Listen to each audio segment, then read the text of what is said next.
지금부터 502년 전 1517년 10월 31일 마르틴 루터라고 하는 34살의 가톨릭 교회 신부가 타락과 부패로 얼룩진 중세 가톨릭 교회의 면죄부 판매, 이것에 반대해서 비텐베르크 대학 궁정교회 정문 앞에 95개조 반박문을 게재했어요. 우리말로는 이제 95개조 반박문 이렇게 돼 있고, 영어로는 95 thesis 이렇게 돼 있습니다. 이것은 종교개혁의 도화선이 된 엄청나게 큰 사건이었습니다. 루터는 이런 거를 계획하지 않았어요. 근데 하나님께서 이 사람의 이 용기 있는 일을 통해서 예수님이 이 땅에 오신 이래로 인류 역사에 가장 큰 게 뭐냐? 마르틴 루터의 종교개혁입니다.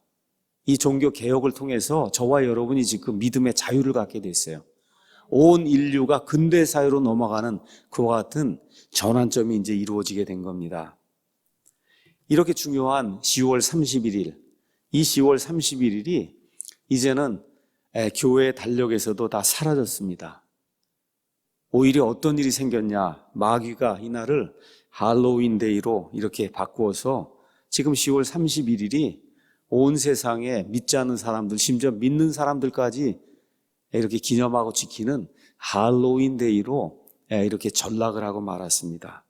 여러분 아시는 것처럼 할로윈 데이는 마귀탈을 아이들에게 씌우고, 그렇죠? 이렇게 이제 해서 이게 귀신놀이를 하는 거예요. 이렇게 이제 해서 이 마귀들과 친숙하게 지낼 수 있도록 어려서부터 아이들을 세뇌시키는 이와 같은 그 일을 하는 게 그게 지금 할로윈 데이입니다. 여러분 기독교 국가인 미국에서 이런 일 해서 안 되거든요. 근데 이제 미국이 워낙 타락하다 보니까 오바마 때부터 그런 것 같아요. 이제 백악관에다가 다 아이들 초대하고 대통령까지 지금 이런 탈을 쓰고 이러고서는 이 마귀를 기념하는 이런 마귀 문화를 지금 확산을 하고 있습니다. 이런 일들을 보면서 마귀가 얼마나 속임수와 선동의 대가인가. 아예 지금 미국 전체를 그냥 다 잡아먹었어요. 우리나라 옛날에 할로윈데이 이런 거 생각해 보세요. 그런 게 있는지도 몰랐잖아요. 10월 31일이 되면 어떻게 돼요? 미국 뺨치게 해요, 우리나라가 지금. 아이들 다 탈 씌우고는 그러고서는 이게 엄청난, 이거 안 하면 문화인이 안 되는 것처럼 이렇게 이제 생각을 하는데 이게 마귀를 섬기는 그런 일입니다. 그래서 오늘은 1517년 10월 31일 종교개혁의 도화선을 당겨서 이렇게 해서 저와 여러분에게 믿음의 자유, 양심의 자유, 또 성경을 마음대로 볼 수 있는 이런 자유, 이런 것들을 허락해 준 마르틴 루터라고 한 사람의 이야기를 이제 하려고 합니다. 가끔씩은 그 위인에 대한 그런 이야기를 하는 것이 좋습니다. 성경에도 많이 나와 있지만 그래도 이제 역사상에 믿지 않는 사람들까지도 인정할 수밖에 없는 그런 위인들, 그렇죠? 그런 그 위인들 이야기를 저와 여러분에게 이제 전달해야 될 이와 같은 책무도 있는 것 같아요. 먼저 여러분에게 말씀드릴 것이 있습니다. 지금 저와 여러분이 이 성경을 가지고 이 성경을 통해서 우리가 많은 교리들을 이제 배우고 하나님의 진리를 배우고 있습니다. 근데 마르틴 루터가 95개조 반박문을 쓰고 그 이후에 여러 가지 교리들을 이제 확립을 하고 이렇게 해서 루터교의 창시자가 된 거예요. 그런 차원에서 우리가 지금 가지고 있는 침례교회의 바이블 빌리버의 그 믿음하고 이제 비교를 해보면 여러 면에서 우리가 동의할 수 없는 그런 부분들이 있습니다. 자, 그런데 저와 여러분이 기억을 해야 돼. 저 사람 형편없는 사람이다. 아닙니다, 여러분. 지금 우리가 가지고 있는 기준을 가지고 502년 전에 마르틴 루터라고 하는 그런 사람을 재단하면 안 된다는 거예요. 502년 전에 이 세상에 어떤 사람도 할 수 없었던 그런 일을 용기를 가지고 목숨을 내걸고 이와 같은 그 하나님의 일을 실천했던 사람이 마르틴 루터다. 지금 저와 여러분 종교개혁 그건 너무나 당연한 일이지. 이신칭이 믿음으로 구원받는다. 그건 너무나 당연한 얘기지. 저와 여러분 그렇게 생각하지만 502년 전 전 세계, 특별히 유럽이라고 하는 그런 사회에서 감히 믿음으로만 구원받는다, 이거 이야기하면 죽습니다. 여러분 죽어요. 목숨이 날아가요. 목이 잘리는 이런 시대에 감히 그것도 가톨릭 교회 신부가 자기에게 이런 모든 임무를 수행한 교황과 교황의 세력을 향해서 성경 말씀에 사람은 오직 믿음으로만 구원받습니다, 이걸 들고 나와서 가톨릭 교회를 붕괴시키는 그런 일을 한다는 거, 여러분 502년 전에는 용기가 없으면 할 수 없는 그런 일이에요. 저와 여러분 같은 그런 시대가 아니었다. 그래서 마르틴 루터가 목숨을 내걸고 천주교회와 교황에 항거했어요. 그 항거한 게 영어로 프로테스트 한 겁니다. 그 프로테스트 한 것 때문에 저와 여러분을 프로테스탄트라고 이야기하는 거예요. 진리를 지키기 위해서 불의에 항거하는 일, 그 일이 프로테스탄티즘입니다. 항거주의예요. 항거를 하는 거예요. 그 항거하는 거에 모범을 보여준 우리 믿음의 사람, 이 선조가 되는 사람이 바로 마르틴 루터입니다. 그래서 루터의 이 항거, 프로테스탄트 이 정신을 통해서 그 이후에 온 인류에게 자유가 부과가 된 겁니다. 그래서 역사적으로 이 사건은 대단히 중요한 거예요. 그래서 많은 역사가들이 예수님이 이 땅에 출현한 이래로 인류에게 있어서 가장 중요한 사건이 뭐냐, 1517년에 마르틴 루터가 95개조 반박문을 비텐베르크 교회에 갔다가 못을 쳐갖고 갖다 박은 이 사건이 인류 역사의 가장 중요한 그런 사건이다, 그렇게 이야기하는 겁니다. 그래서 진리를 추구하는 사람들에게 귀감이 된 사람이 바로 마르틴 루터예요. 저와 여러분이 지금 대한민국에 살고 있습니다. 그렇죠? 여기에 살도록 하나님이 우리를 불러주셨어요. 저와 여러분이 해야 될 일이 뭐냐? 진리를 지키기 위해서 불의에 항거하는 사람이 돼야 된다는 겁니다. 이것이 바로 우리 예수님께서 이 땅에 진리가 너희를 자유롭게 하리라고 하신 그 선포해 주신 그 말씀을 저와 여러분이 성취하며 살게 되는 것입니다. 그래서 오늘은 제목을 마르틴 루터의 반모섬, 할로윈 데이로 전락한 종교개혁일의 의미, 이렇게 이제 잡고 루터의 생을 여러분에게 좀 설명하는 그러한 시간을 갖고 맨 마지막에 그러면 우리는 어떻게 살아야 될 것인가 여러분에게 전달하는 그런 시간을 좀 갖도록 하겠습니다. 마르틴 루터는 1483년 11월 10일에 출생을 해서 1546년 2월 18일에 죽었습니다. 제가 오늘은 날짜까지 다 얘기했어요. 이게 중요한 사람이기 때문에. 보통은 제가 몇 년에 태어나서 몇 년에 죽었다 이제 이것만 이야기하는데 인류 역사를 바꾼 사람이에요. 중요한 사람이기 때문에 제가 말씀을 드린 겁니다. 얼마를 살았냐? 63세를 살았어요. 제가 이제 만 60이니까 이제 한 3년 더 살면 하나님의 은혜로 그러면 루터하고 이제 같이 되는데 얼마나 더 살지 그 전에 죽을지 이제 알 수가 없습니다. 자, 루터가 독일에 여러 주가 있는데 그 주의 한 이름이 작센이라고 하는 그런 주가 있었어요.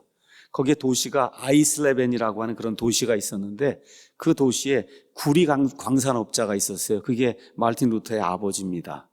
그래서 그 구리 광산업자의 아들로 태어나서 이제 초등학교, 중학교, 지금식으로 얘기하면 고등학교를 이제 다녀야 되잖아요. 그래서 시에서 운영하는 라틴어 학교를 다니고 그 다음에 성당에서 운영하는 학교를 다니고 나중에 이제 사제 학교를 다녔습니다. 이렇게 이제 하면서 1501년이 되었을 때, 그러니까 18살이 되었을 때 에르푸르트 대학에 이제 입학을 해서 인문학부에서 이제 공부를 했습니다. 그리고 5년 공부한 이후에 1505년 1월에 석사학위를 마치고 이제 법학을 공부하기 시작했습니다. 자, 이렇게 이제 시간이 지나가는 가운데 1505년이면은 27살인 것 같아요. 27살. 17에다가 22살이네요. 1505년 7월 2일에 여름방학을 맞아서 집에 갔다가 이제 다시 대학으로 이제 들어오던 이런 시점에 그 에르푸르트 대학 그 근교에서 천둥번개를 치는데 천둥번개가 어찌나 심하게 쳤든지 그날 내가 죽을 수밖에 없겠다 이런 생각이 들 정도로 엄청난 천둥번개 이걸 만나면서 죽을 고비를 이제 넘기게 됩니다. 자, 그래서 어떤 사람이 뭐라고 얘기했냐? 마르틴 루터의 종교개혁은 하나님의 천둥 번개 때문에 이루어졌다. 이렇게 이제 이야기할 정도로 아주 유명한 사건이 된 거예요. 그래서 극도의 공포에 사로잡힌 나머지 그 당시는 천주교 세상이기 때문에 수호신에게 빌어야 되는 거예요. 목숨을 좀 살려달라. 그래서 어떤 수호신을 찾았냐? 성모 마리아의 어머니, 또 아버지가 이제 구리 광산업자 그랬잖아요. 그러니까 이제 이 광부들의 수호 성인이 있어요. 그 수호 성인이 누구냐? 마리아의 어머니. 거기다 다 성자를 갖다 붙이잖아요. 성안나. 안나를 부르면서 이야기한 거예요. 제발 이번에 나를 살려주시면 그러면 제가 수도사가 돼서 평생 하나님의 일을 하겠습니다 하고 이렇게 말 그대로 서원을 하는 그와 같은 일이 이제 생겼어요. 그래서 서원을 했으니까 어쩔 수 없이 같은 해 7월 17일에 수련사의 이제 자격으로 어거스틴 수도원에 들어가서 이제 수도에 정진해서 1507년 2월 27일 24살 나이에 사제가 됐습니다. 사제가 이제 정식 사제가 있고 부제가 있는데 그래서 같은 해 4월 4일에 이제 사제로 서품이 된 거예요. 이게 쉽게 얘기하면 신부가 된 겁니다. 프리스트가 된 거예요. 신부, 사제가 이제 된 거예요. 자, 이 일 이후에 1511년 비텐베르크 대학교로 이제 옮겨가서 1512년에 만 29살에 신학 박사 학위를 받게 됐어요. 저하고 똑같은 나이에 받았어요. 제가 28살 반에 공학학사, 지금 보니까 그러네. 공학 박사를 받았는데 이 말틴 루터가 29살에 신학 박사가 이제 됐어요. 그러고 나서는 그 다음 해부터 비텐베르크 대학에서 성경학 강의를 시작했습니다. 1515년에 32살 때부터는 그 근처에 있는 어거스틴 그 수도원이 여러 개 있었는데 그 수도원 10곳을 감독을 하면서 자기가 새로 발견한 복음의 씨앗을 전달하는 이와 같은 위치에 이제 서게 됐습니다. 자, 저와 여러분이 사는 시대와 달리 지금부터 500년 전 중세 유럽에서 사람이 구원받는 방법은 딱 두 가지밖에 없었습니다. 두 가지. 이거 아닙니다, 이거 여러분. 이거 아니에요. 일반 대중은 성경 같은 걸 구경도 못했어요. 천주교회가 성경을 금서로 만들어 놨기 때문에 어떻게 할 수가 없는 거예요. 미사를 들으면 다 어떻게 라틴어로, 하나도 알아듣지 못하는 라틴어로 뭐 이렇게 이야기하니까 죽을 때까지 다녀도 복음이 뭐 이런 거 볼 수도 없는, 들어볼 수 없는 상황이었어요. 말틴 루터는 다행히 신학교에서 공부를 하고 그 다음에 성경을 볼 수 있는 자유가, 그거 있어야 뭐라도 뭐 라틴어로 강론을 하니까 성경을 신우이는 자유가 있었어요. 자, 그래서 그 당시에는 구원받을 수 있는 방법이 딱 두 가지밖에 없었어요. 하나는 수도원에 들어가서 경건하게 살면서 금욕적인 고행을 하는 거예요. 고행. 알겠죠? 고행을 하든지 아니면 일상적인 삶을 저는 살겠습니다 하면 선행을 하는 거예요. 그 두 가지 방법뿐이 없었어요. 교회가 가르쳐주는 천국에 들어가는 두 가지 방법은 너 수도원에 가서 평생토록 장가도 안 가고 고행하는 그런 삶을 살겠느냐? 이게 하나예요.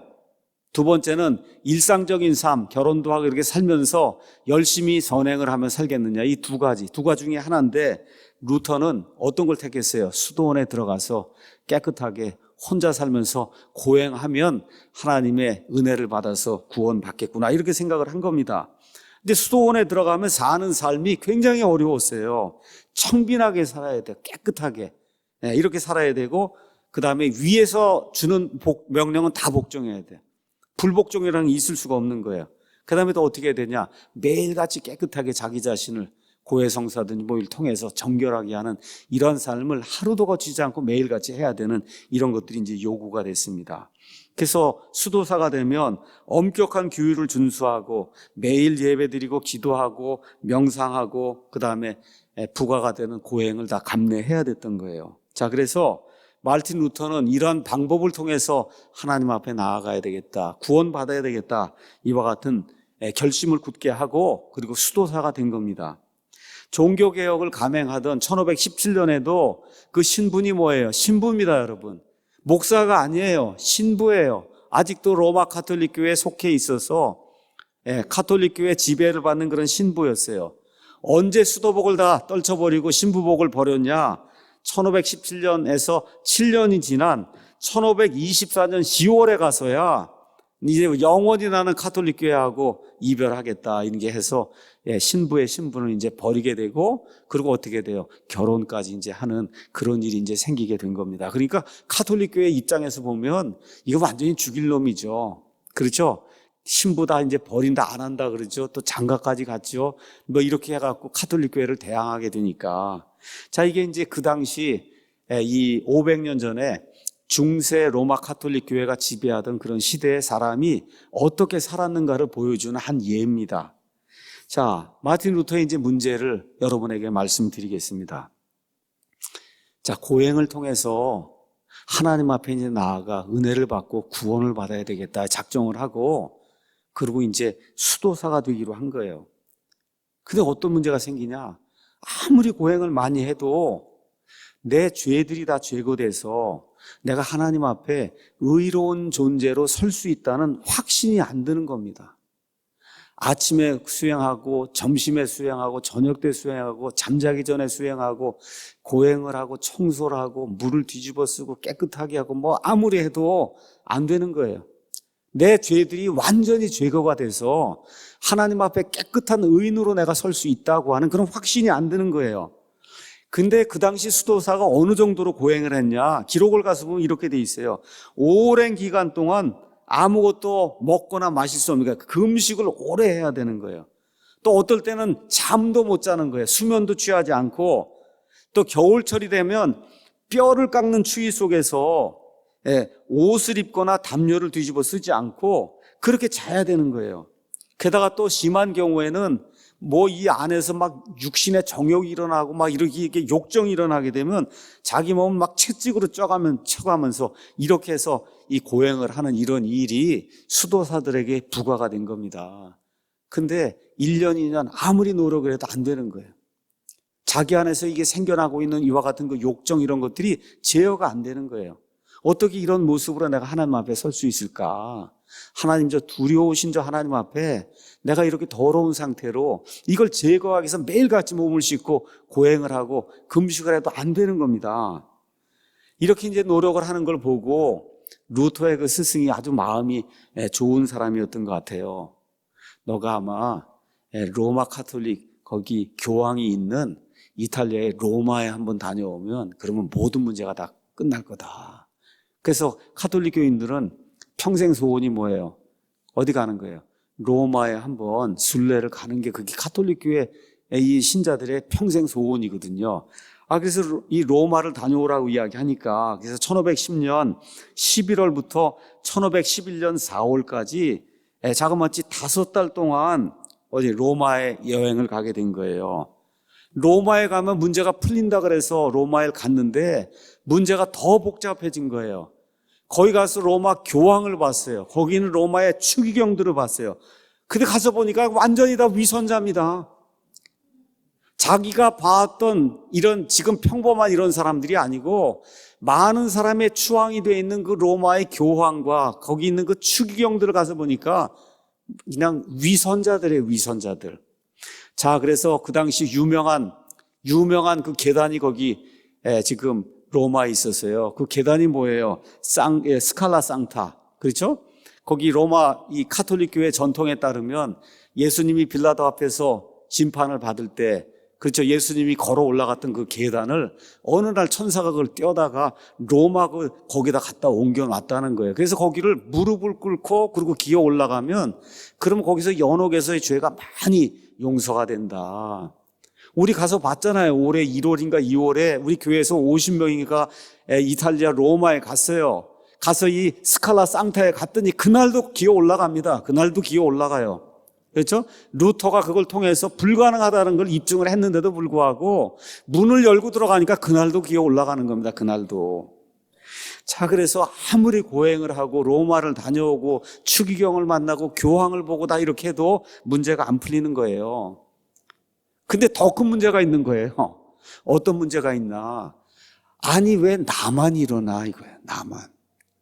이 온 유럽에 있는 여러 사람을 이렇게 보는 거예요. 주변에 있는 사람을 보는데 다른 사람들은 아무 문제가 없는 거예요. 고행을 하든 뭐 선행을 하든 이걸 통해서 그냥 하나님께 나아갈 수 있다 그러니까 그냥 열심히 고행하고 선행하고 웃고 그러면서 사는데, 아니 어떻게 나만 이 죄들의 용서가 느껴지지 않고 하나님 앞에 이들을 설 수 없다고 하는 이러한 그 무거운 감정이 나를 짓누르고 있는가? 유럽을 다니면서 온 세상 많은 사람들을 봤는데 나만 왜 이 문제가 해결이 되지 않는가? 이와 같은 문제를 안게 된 겁니다.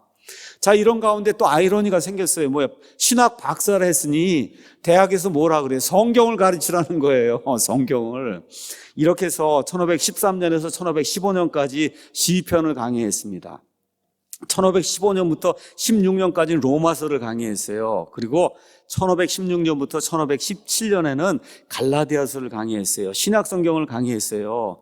이렇게 이제 진행이 되는 동안에도 문제가 풀리지 않는 거예요.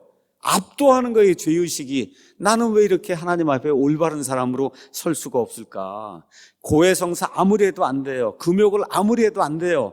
이러다 보니까 어떤 일이 생겼냐? 하루에도 몇 번씩 고해성사하는 그 신부에게 다가가서 너무 고해를 많이 하러 오니까 신부가 뭐라 그러느냐? 좀 죄들을 모았다 갖고 와라. 왜 이렇게 자주 오냐? 죄들을 좀 모았다가 좀 갖고 와라. 여러분, 그렇게 이야기할 정도로 이 죄 때문에 이 죄를 어떻게 해결해야 되는데 죄 문제가 해결이 안 되니까 신학 강의하다가도 생각나면 가서 고해성사하러 가고 금욕하고 그래서 자기 몸을 치고 안 되는 거예요. 그래서 결국 어떤 일이 생겼냐? 이 천주교의 행위구원 이 신학을 가지고는 내 문제가 해결이 되지 못한다고 하는 이와 같은 결론에 다다르게 된 거예요.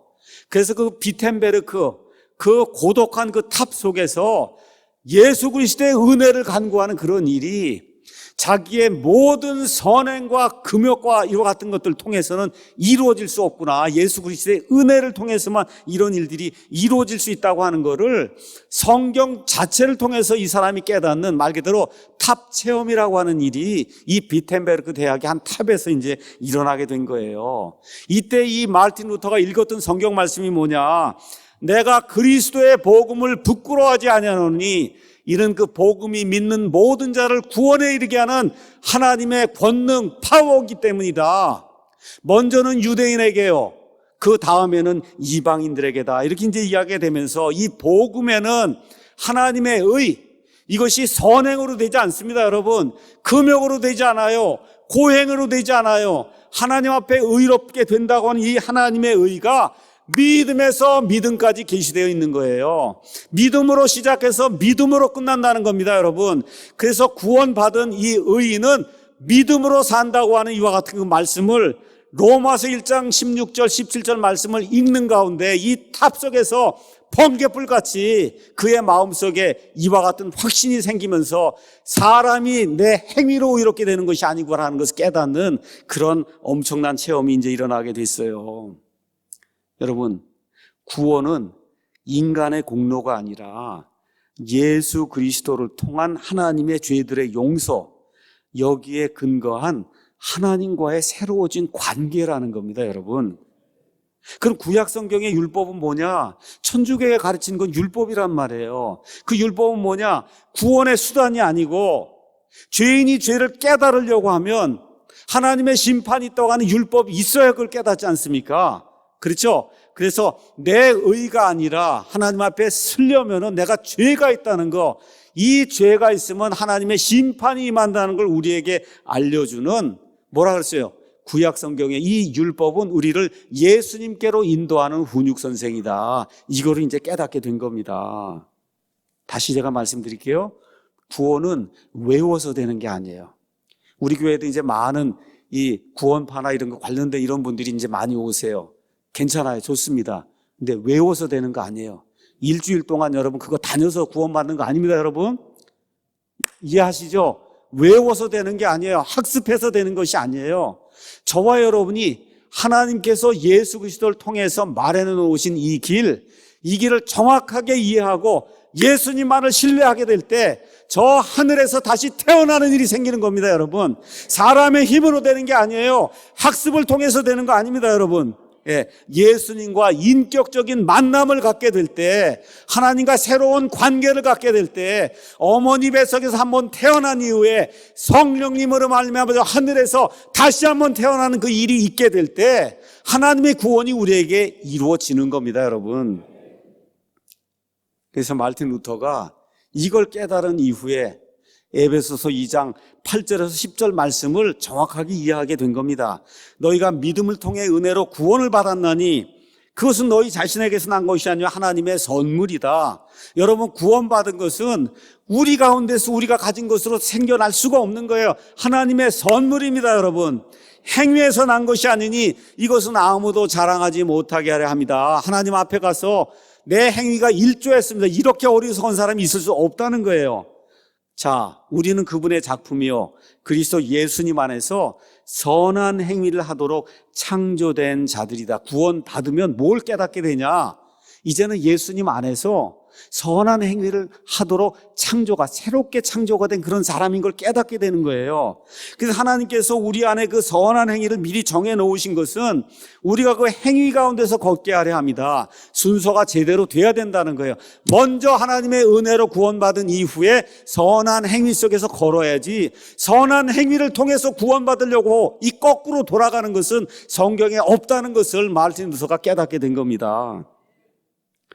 자, 이제 종교개혁에 대해서 여러분에게 말씀드리겠습니다. 루터는 가톨릭 교회의 신부였어요. 그래서 프로테스탄트 개혁 이런 건 상상도 못했어요. 어떻게 하려고 그랬냐? 이 교회 안에서 무언가 새롭게 변화를 가져와야 되겠다. 조용하게 개혁을 해야 되겠다.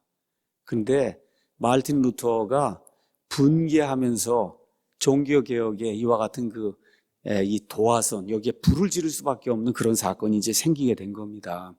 아까 제가 말씀드린 스칼라 상타가 있는 거기가 그 당시에 교황청이 있던 데예요. 근데 지금 어떤 사람으로 교황이 바뀌었냐? 레오 10세로 이제 교황이 바뀌었는데, 이제 우리가 지금 있는 교황청이 너무 오래되고 볼품이 없으니 전 세계에서 제일 커다란 그런 교황청을 하나 지어야 되겠다 해갖고 지금 우리가 가면 로마에 있는 성 베드로 사원을 짓기로 이제 결정을 한 거예요. 가서 보시면 알지만 다 돌덩어리로 해서 그걸 지으려고 하니 돈이 얼마나 많이 필요해요. 여러분 그 앞에 가서 보면은 그러면 우리가 워싱턴 그 시에 가면 마뉴먼트 이렇게 서 있잖아요. 이런 마뉴먼트 이런 거를 어디서 갖고 왔냐? 아프리카에서 실어온 거예요, 여러분. 아프리카에서 그걸 잘라가지고 아프리카 사람들 이집트 이런 데서 우상 숭배하던 이와 같은 걸 거기서 잘라갖고 배에다 실어갖고 그걸 지금 로마에 갔다가 이걸 다시 하려고 하니 돈이 얼마나 많이 들겠어요. 많은 돈이 필요한데 돈이 없으니까 뭘 팔기 시작했어요? 면죄부를 팔기 시작한 거예요. 면죄부. 그래서 이 면죄부, 교황이 주는 면죄부를 사면 돈을 많이 내면 그럼 어떻게 돼? 연옥에서 죄가 많이 용서가 되는 거고, 돈을 조금 내면 조금 용서가 되는 거고, 돈을 안 내면 용서가 안 되는 거예요. 이렇게 해서 사람들을 속이는 이와 같은 선동 작업이 이제 이루어지게 된 겁니다. 그래서 각 나라에 면죄부 판매하는 사람을 지정을 했어요. 그래서 독일에는 누가 임명이 됐냐?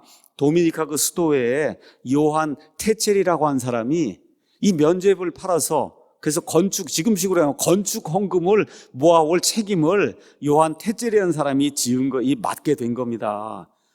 근데 이 사람이 지금 마르틴 루터가 살고 있는 그 동네에 와서 뭐라고 얘기하냐?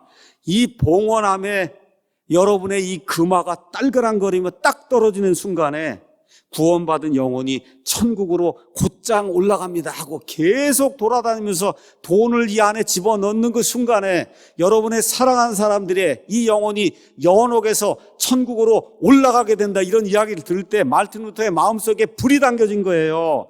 이것은 있을 수 없는 일이다.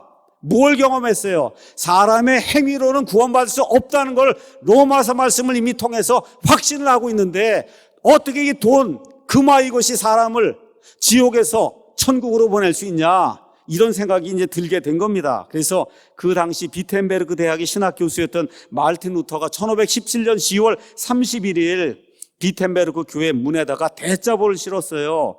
그 대자보의 이름이 95개조 반박문입니다. 거기 반박문이 95개가 있는데 그 95개 중에 21번 항목을 가면 이렇게 돼 있어요. 면죄부를 사라고 설교하는 사람들이 교황의 면죄부로 모든 형벌을 면제받고 구원받을 수 있다고 말한다면 이것은 커다랗게 잘못된 생각이다, 이렇게 주장을 한 겁니다. 여러분, 지금 천주교 교황이 만들어 놓은 면죄부에 직접 대항을 해서 지금 천주교 신부가 얘기하는 거예요. 천주교 교황이 주는 그 면죄부로 사람이 지옥에서 천국으로 옮겨진다고 하는 건 잘못된 생각이다. 86조에는 아예 성 베드로 성당 짓는 거를 아예 이렇게 반박을 했어요. 오늘날 교황의 모든 수입은 세상에서 가장 잘 사는 그런 사람들의 수입보다 훨씬 더 많은데 베드로 대성전쯤이야 궁핍한 신자들의 돈이 아니라 교황 자신의 돈으로 지어야 하는 게 아닌가. 여러분, 이런 거를 거기다 만들어 놓은 거예요. 이거 가난한 사람들 거짓으로 선동해서 금화 바치게 하고 면죄부 사게 해서 이 돈 모아가지고 베드로 성전 지으려고 하지 말고, 이 세상에 제일 부자가 누구예요? 교황 아니에요? 교황에게 들어오는 그 돈으로 지으면 되는 거 아니냐 하고 여기 86개 그 6조 항에서 이제 그렇게 이야기를 했던 거예요. 이렇게 이제 되면서 마르틴 루터의 종교 개혁이 시작이 된 겁니다. 원치 않았던 겁니다. 원치 않았는데 하나님께서 원치 않는 그를, 그렇죠, 95개조 그 반박문을 이렇게 만들도록 하시면서, 그러면서 온 세상에 가장 유명한 사람으로 만들어 주신 거예요.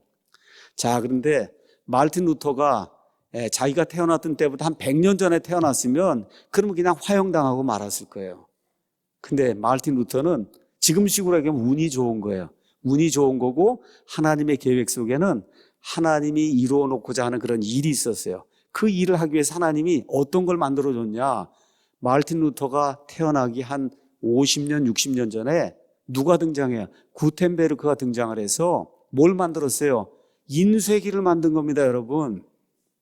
그 전에는 다 손으로 써야 되는 거예요. 손으로 써서 대자보를 만들려고 하면 안 되는 거예요. 이걸 어떻게 온 유럽에 다 퍼뜨려요? 근데 그 당시 뭐가 있었어요? 인쇄술이 있었단 말이에요. 그렇죠? 인쇄술이 있었기 때문에 루터가 만들어 놓은 이 95개조 반박문이 순식간에 인쇄가 돼갖고 온 유럽에 다 퍼져버린 거예요. 그러니까 이걸 읽는 사람들이 너무너무 기뻐했던 거예요. 이거 이 속박과 압박 가운데서 지금 1000년 이상을 지금 살아왔는데, 여기 적어놓은 글을 보니까 다 맞는 글 아닙니까? 이렇게 돼서 온 세상에 마르틴 루터의 글이 퍼져나가는 그런 일이 생기게 된 거예요. 그렇죠? 이렇게 돼서 어떤 일이 생겼냐? 그 당시 신성 로마 제국에 모든 국민 한 사람에게 한 권의 루터의 책이 다 전달될 정도로 이렇게 인쇄술을 통해서 그의 모든 사상이 이제 파급이 된 겁니다. 말 그대로 베스트셀러 작가가 된 거예요, 그 당시에. 여러분, 인쇄술이 없어서는 불가능한 그런 상황이었어요. 말씀드린 대로 루터는 처음부터 로마 교황청하고 대립하려고 하지 않았습니다. 그냥 천주교회 안에 남아서 조용하게 온건하게 이런 문제를 이렇게 제기하면 저 위에 있는 사람들이 풀어주지 않겠는가 이렇게 생각하고 자기 의견을 밝힌 거예요. 근데 어떤 일이 생겼어요? 교황청이 루터에게 뭘 붙였어요? 이단 딱지를 붙인 겁니다. 여러분과 제가 잘 알고 있는 이단 딱지. 그렇죠? 그래서 어떻게 했어요? 이단이라고 정죄를 한 거예요. 그 이후에 교황이 루터를 죽이려고 로마로 소환했어요. 근데 루터가 거기 가면 죽는데 갑니까? 안 가잖아요. 불응했어요. 이렇게 되니까 루터가 뭐라고 얘기했냐? 교황은 적그리스도다. 여러분, 이렇게 치고 나간 거예요. 교황은 적그리스도다. 자, 이러니 이제 교황도 이제 힘들게 된 거예요. 이걸 어떻게 처치를 해야 되는데 로마로 오라 그러는데 오지도 않고, 이제 나중엔 결국 나를 적그리스도라고 하는 이런 이 지경까지 이제 됐으니까, 그래서 1520년 6월에 교서를 내려서 루터의 모든 서적들 다 불살러라. 그렇죠? 또 루터가 자기의 그 주장을 철회하지 않으면 종교 재판에 이제 불러갖고 화형을 시켜야 되겠다. 이렇게 이제 결정을 내리게 된 겁니다. 이렇게 경고를 했어요. 이랬더니 루터가 자기의 지지자들을 10월에다 모아가지고 오히려 비텐부르크 그 성문 앞에서 교황의 교서를 공개적으로 불태워버린 거예요. 당신이 뭐라고 해도 난 따르지 않겠다. 많은 지지자들과 함께 이런 일들을 하게 된 겁니다. 이렇게 되니까 그 다음에 1521년 교황 레오 14가 루터를 파문했어요. 이제 넌 천주교에서 쫓아낸다. 그래서 파문을 이제 한 거예요. 이렇게 이제 하면서 자기가 해결할 수 없으니까 그 당시 독일을 지배하고 있던 신성 로마 제국에 황제가 있어요. 그 황제의 이름이 카를 5세입니다. 그래서 이 카를 5세에게 명령을 내린 거예요. 그 당시에는 전 세상이 로마 교황의 손아귀에 들어서 황제도 꼼짝 못해요. 로마 교황의 말을 들어야 되는 거예요. 그래서 그 독일의 신성 로마 제국 황제 카를 5세에게 루터를 처단하라고 명령을 내렸어요. 근데 또 카를 5세도 가만히 보니까 지금 여기 루터를 추종하고 종교개혁을 막 좋다고 하는 사람이 엄청나게 많은데 괜히 갖다 루터를 처단했다가는 반란이 일어나면 오히려 나라가 지금 뒤집어질 이런 상황이 된 거예요. 이렇게 되니까 내가 처단할 수가 없고 제국회의를 지금 시간에 국회를 열겠습니다. 그래서 국회에서 청문회를 하겠습니다. 청문회. 이렇게 해서 루터를 소환하게 됐어요. 그 청문회 장소가 보름스입니다. 보름스. 이렇게 해서 루터가 4월 16일에 보름스에 이제 도착을 했어요. 자, 그리고 황제 앞에 서서 법정에 제출된 이런 모든 서적들이 내가 다 만든 겁니다. 인정을 했습니다. 근데 뭐라 그러는 거예요, 황제가? 여기 들어있는 모든 주장을 철회해라. 그렇죠? 95개조 반박문 다 철회해라. 사람이 오직 믿음만으로 구원받는다. 이거 철회해라. 이거 막 강요를 하는 거예요. 루터가 너무 어려웠어요. 그래서 뭐라 그래요? 제가 오늘 답을 못하고 하루 여유를 주십시오. 이렇게 해서 루터가 여러분 그렇게 위인인데도 불구하고 그 자리에서 못했어요. 밤새 들어가서 기도하고 그렇죠? 그러고 나서는 4월 18일에 그 보름스 제국회의 앞에 가서 나는 철회할 수 없습니다 라고 이야기하면서 뭐라고 얘기했냐? 내가 주장한 것들, 내가 지금까지 써놓은 이런 책들의 모든 주장, 이것이 성경에 의해서 이것이 잘못이라고 하는 사실이 확인된다고 하면 그때 내가 철회할 수 있어도 지금 내가 여기 적어놓은 모든 것들은 성경이 지지하는 거기 때문에 제가 이 중에 하나도 철회할 수가 없습니다 하고 이 황제 앞에서 이 자기의 믿음을 발표하게 된 거예요. 이러면서 어떤 유명한 말이 나왔냐? 이렇게 기록이 되어 있어요.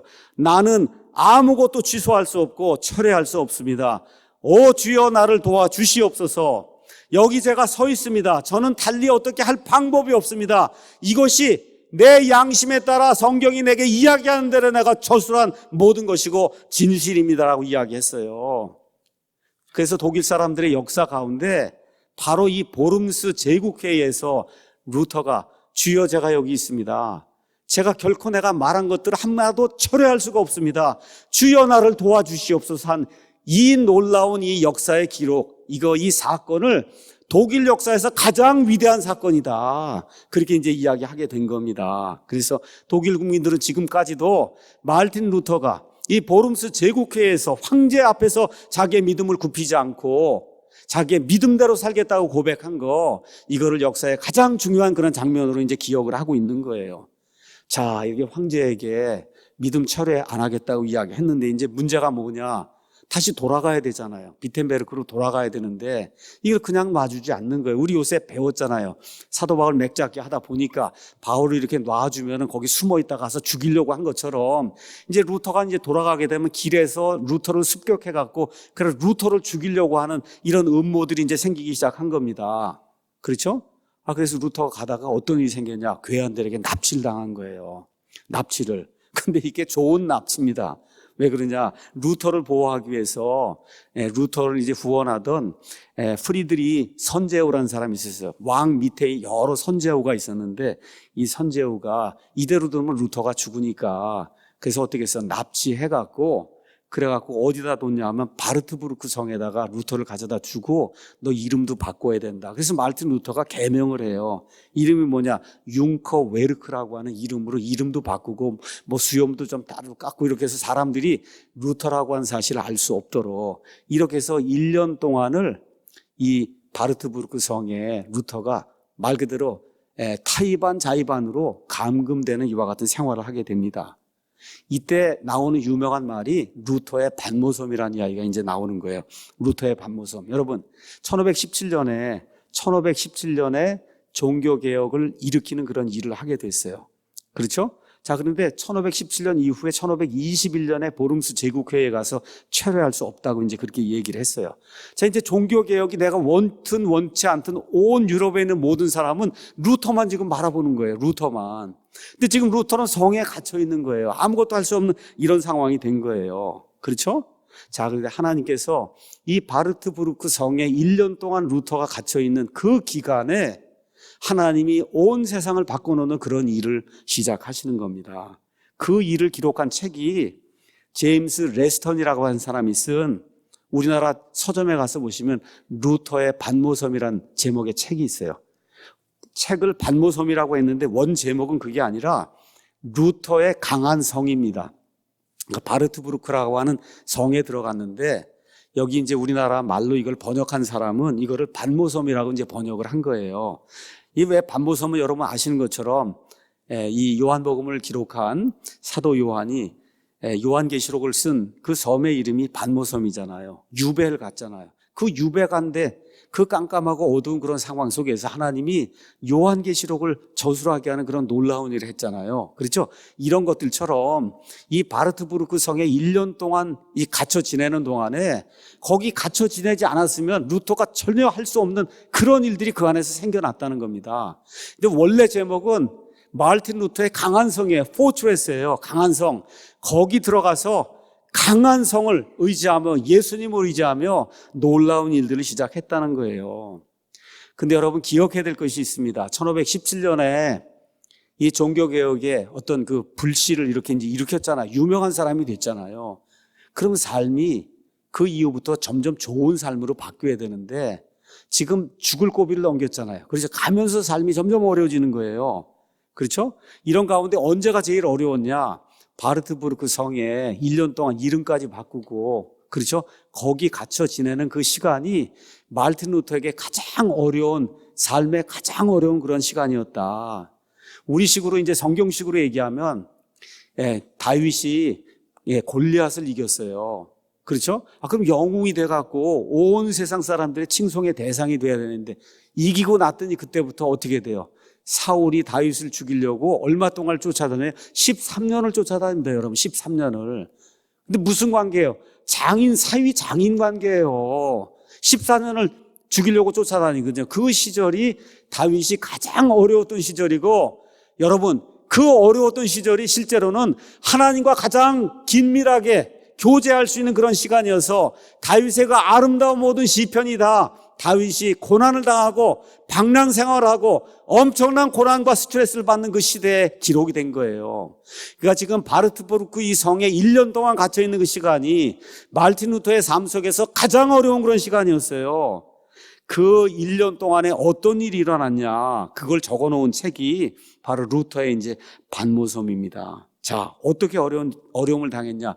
자기가 천주교 신부인데 신부가 파문이 된 겁니다. 이제 천주교 거기 할 수 없는 거예요. 종교 생활할 수가 없는 거예요. 또 이렇게 되다 보니까 밖에 나가서 무슨 생활을 할 수가 없어요. 여러분, 전 세상이 천주교 세상이에요. 요람에서 무덤까지 천주교회가 뭘 해줘야만 그래 그 사람이 사는 거예요. 태어나면 유아 세례를 받아야 돼요. 유아 세례 못 받으면 장가도 못 가고, 그래서 땅도 갈지 못하고 나중에 죽어도 무덤이 없는 겁니다, 여러분. 지금 마르틴 루터가 파문을 당했어요. 그 얘기는 사회생활이 불가능한 상태가 이제 된 겁니다. 그렇죠? 또 어떤 일이 있었어요? 자기를 지지하는 그런 많은 사람들이 비텐베르크에 있어서 지금까지 살아왔는데 이 사람들이 없는 거예요. 이렇게 외롭고 고독한 가운데 건강이 이제 상하기 시작했어요. 건강이 나빠지기 시작했어요.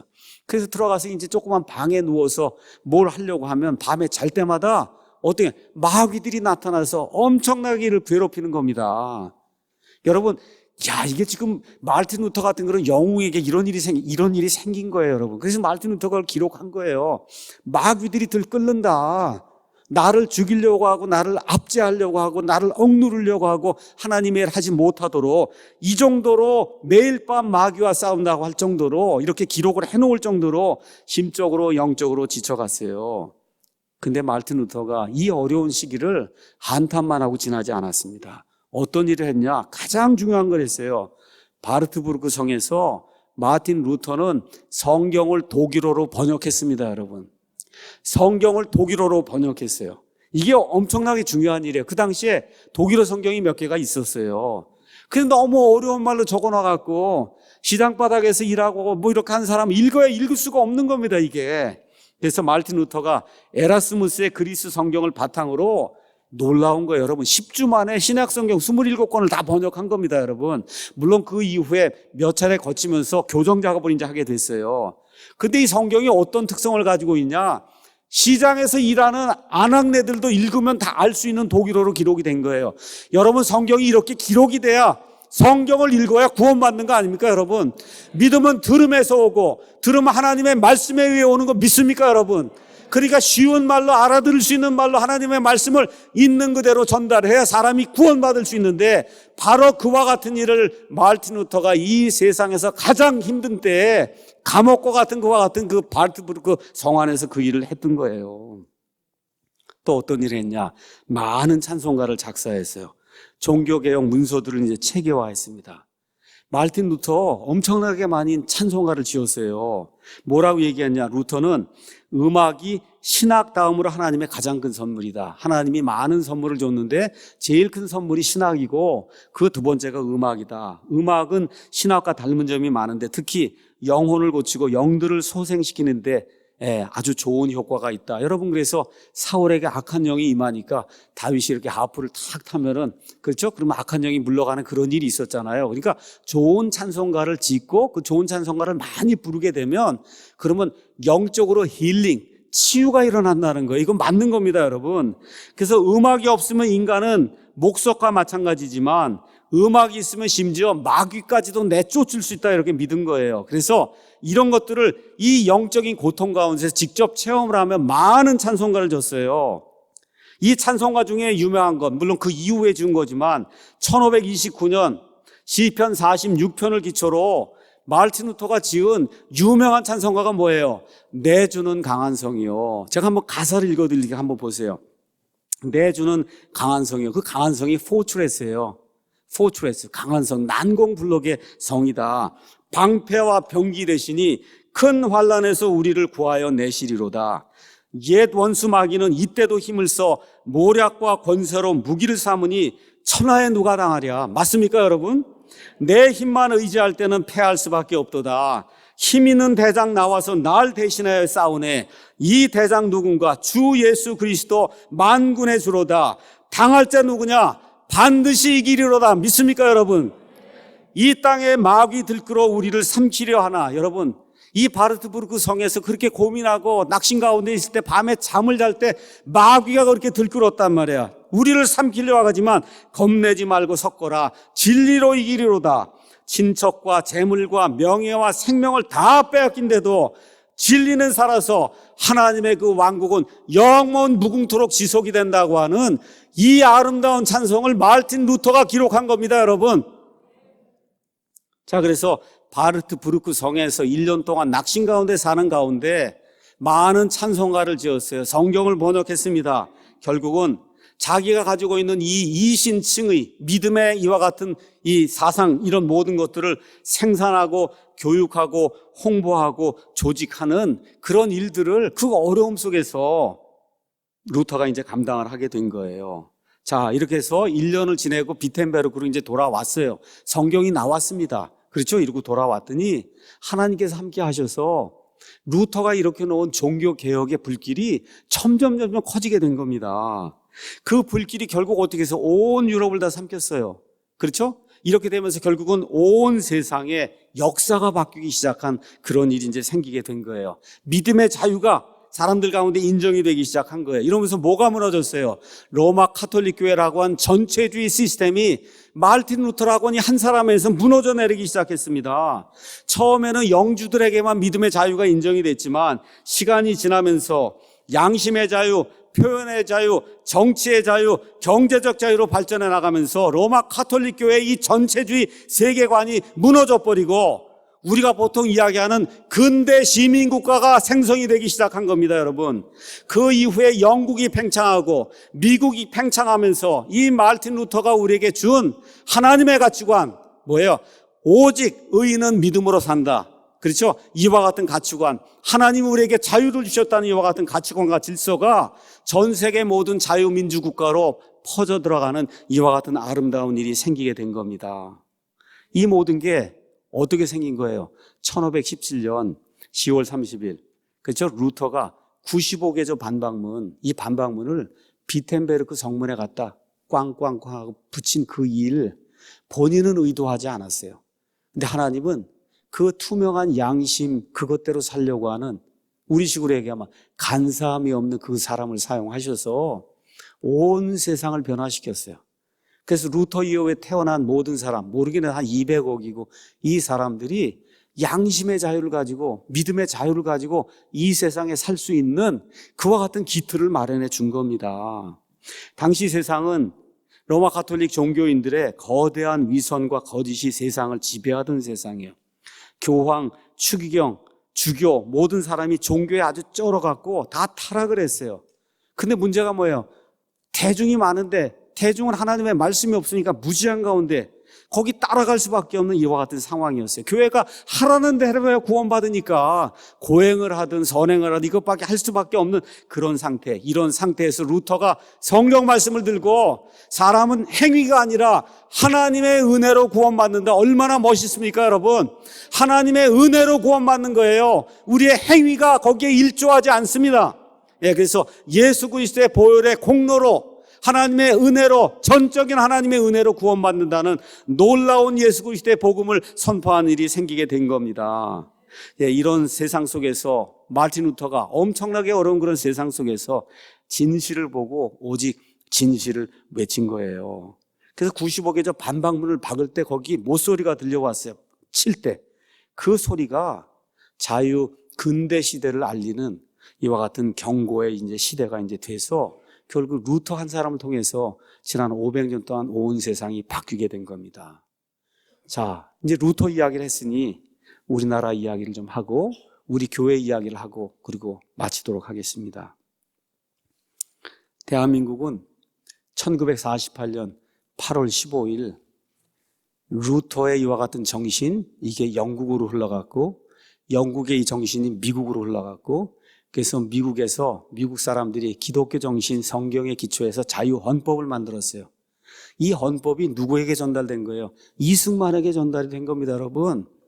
이승만에게 전달이 돼서 1948년 8월 15일에 루터가 만들어 놓은 이 자유의 정신이 세계 한 바퀴를 돌아서 여기 대한민국에 들어와서 자유민주주의, 자유시장 경제 이 국가가 생기고 하나님이 그 일을 기뻐하셔서 지난 71년 동안 이 나라에 손을 얹어주셔서 이 나라가 세계 10위권의 강대국이 된 거 여러분 믿습니까?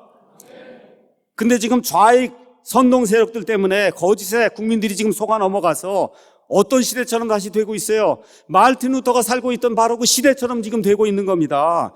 목사들과 교회들이 타락했어요. 결국 어떻게 돼요? 이 사람들의 타락 이런 걸 통해서 자유민주주의를 버리고 사회주의, 공산주의를 하겠다는 이런 사람들이 정권을 잡은 이와 같은 악한 시대가 지금 우리 앞에 지금 놓여 있는 겁니다, 여러분. 그래서 성경을 사랑하는 성경 신자들, 우리나라의 애국 시민들, 자유주의자들, 보수주의자들 지금 다 어디에 갇혀 있는 거냐? 루터가 1년 동안 갇혀 있던 바르트부르크 성, 바로 그 성 안에 저와 여러분이 지금 갇혀 있는 거예요. 낙심이 됩니다. 마귀들이 들끓습니다. 아무 힘이 없어요. 바로 이럴 때 주저앉으면 안 된다는 겁니다, 여러분. 그 바르트부르크 성에서 마틴 루터가 성경을 번역하고 찬송가를 만들고 앞으로 해야 될 그런 개혁들을 의논하고 책을 짓고 저술하고 알리는 그런 일을 했던 것처럼 지금 이 암울하고 정말 낙심 가운데 빠질 수 없는 이와 같은 그 상황 속에서 손 놓고 있으면 안 된다는 겁니다, 여러분. 저와 여러분 이거를 타개하기 위해서 하나님께 간절히 기도하고 앞으로 나아가야 되는 겁니다, 여러분. 바로 이런 의무와 책임이 지금 21세기를 살고 있는 우리 사랑침례교회 애국 시민들, 하나님의 말씀을 사랑하는 모든 대한민국 국민들 앞에 지금 놓여 있는 거예요. 루터가 좌절하지 않았습니다. 인생에서 가장 어려운 시절에 성경을 번역했어요. 그의 모든 사상을 확립했습니다. 책을 내고 홍보하고 더 나은 미래를 계획을 했던 거예요. 그리고 어떻게 돼서 결국 그가 승리해서 온 세계 모든 사람에게 자유를 선물해 준 것입니다. 이것이 바로 종교개혁일인 10월 30일에 마르틴 루터가 우리에게 주는 그와 같은 교훈이에요. 여러분에게 한번 말씀드리겠습니다. 하나님은 진리를 추구하는 사람을 찾으십니다. 뭐라고 대답해야 돼요? 내가 여기 있습니다, 주님 하고 저와 여러분이 대답해야 되는 겁니다. 하나님은 진리를 추구하는 교회를 찾으십니다. 우리가 여기 있습니다 하고 하나님 앞에 저와 여러분이 나가야 되는 겁니다. 마르틴 루터가 올바른 성경을 낸다 하고 하나님의 올바른 성경을 냈습니다. 그 올바른 성경이 바로 영어 킹제임스 성경이에요. 저와 여러분이 뭐라고 대답해야 됩니까? 제가 하겠습니다 하고 저와 여러분이 이 성경을 널리 알리기 위해서 애를 써야 되는 겁니다. 하나님이 올바른 교리를 세우길 원하십니다. 제가 하겠습니다 하고 저와 여러분이 나서야 되는 거예요. 올바른 교회, 신약교회를 하나님이 하기 원하십니다. 우리가 하겠습니다 하고 저와 여러분이 나서야 되는 겁니다. 자유 대한민국을 지킬 사람들 하나님이 필요로 하세요. 우리가 하겠습니다가 저와 여러분이 나서야 이 나라가 지켜질 수 있는 겁니다, 여러분. 바로 이 일을 감당하는 그 일, 그걸 하도록 하나님께서 21세기 이 시간에 이 자유 대한민국 이 나라에 우리 사랑 침례교회를 주시고 성경을 사랑하는 이와 같은 성도들 주시고 많은 애국 시민들을 주셨으니 저와 여러분이 낙심의 때에 좌절하지 말고 마르틴 루터처럼 이 반모섬에 이와 같은 거 어려운 상황에서 하나님께 기도하고 용기를 가지고 진리를 위해 앞으로 나가게 될 때 하나님께서 우리의 손을 얹어주시면 이 나라에 부흥이 일어날 줄로 믿습니다, 여러분.